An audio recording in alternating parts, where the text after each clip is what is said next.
নবী মোহাম্মদ কি অসুখ হলে অ্যান্টিবায়োটিক্স খেতেন? উত্তর হচ্ছে না, কারণ তার রোগ প্রতিরোধ ক্ষমতা ছিল সবার চাইতে অনেক বেশি। আমরা যেই পানি দেখলে ঘৃণাতে বমি করে ফেলি, মরুর বুকে আমার দিলের নবী শিশুপ্রেমী সে পানি পান করতেন এবং তার কোনো অসুখই হতো না।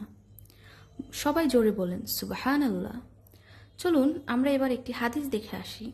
হাদিসটি আবু দাউদ থেকে দেখানো হচ্ছে, সুতরাং কোনো সুন্নি মুসলিম এই হাদিসটি অস্বীকার করতে পারবে না। আবু সাইদ আল খুদরি রাদিয়াল্লাহু তাআলা সূত্রে বর্ণিত, একদা রাসূলুল্লাহ সাল্লাল্লাহু আলাইহি ওয়াসাল্লামকে জিজ্ঞেস করা হলো, আমরা কি মদিনার বুজা নামক কূপের পানি দিয়ে অজু করতে পারি?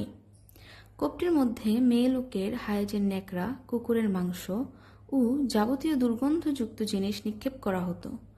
রাসূলুল্লাহ সাল্লাল্লাহু আলাইহি ওয়াসাল্লাম বলেন, পানি পবিত্র, কোনো কিছু একে অপবিত্র করতে পারে না। এখানে যেহেতু বলা আছে কোনো কিছুই পানিকে অপবিত্র করতে পারে না, সেহেতু নবী সাল্লাল্লাহু আলাইহি সাল্লামের মতে সেপটিক ট্যাঙ্কের পানি দিয়েও মুমিন মুসলমানরা অজু করতে পারবে। এবং আমরা এটাও বুঝতে পারছি যে নবী অবশ্যই তার 11 জন বিবি সহ মক্কার সব নারীর মাসিকের কাপড় যে কূপে ফেলা হতো, যে কূপে মরা কুকুরের দেহ ফেলা হতো, সেই কূপের পানি দিয়ে তিনি অজু করতেন। সেই নোংরা কূপের পানি তিনি মুখে দিয়ে কুলি করতেন, নাকের গভীরেও দিতেন।